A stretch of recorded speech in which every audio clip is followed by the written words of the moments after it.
where the wild things are. Car. The night Max wore his wolf suit and made mischief of one kind and another, his mother called him Wild Thing, and Max said, "I'll eat you up." So he was sent to bed without eating anything.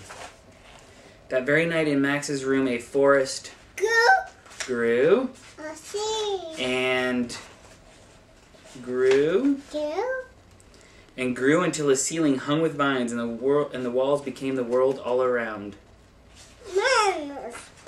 And an ocean tumbled by with a private boat for Max, and he sailed off through night and day. And in and out of weeks, and almost over a year, to where the wild things are. And when he came to the place where the wild things are, they roared their terrible roars, and gnashed their terrible teeth, and rolled their terrible eyes, and showed their terrible claws. Till Max said, "Be still," and tamed them with the magic trick of staring into their yellow eyes without blinking once. And they were frightened and called him the most wild thing of all.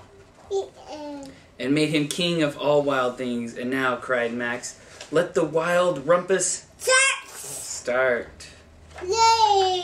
Yay. Now stop, Max said, and sent the wild things off to bed without their supper. And Max, the king of all wild things, was lonely and wanted to be where someone loved him best of all. Then all around from far away across the world, he smelled good things to eat. So he gave up being king of where the wild things are. But the wild things cried, "Oh, please don't. Please don't go. We'll eat you up. We love you." So. And Max said, "No." The wild things roared their terrible roars and gnashed their terrible teeth and rolled their terrible eyes and showed their terrible claws. But Max stepped into his private boat and waved bye.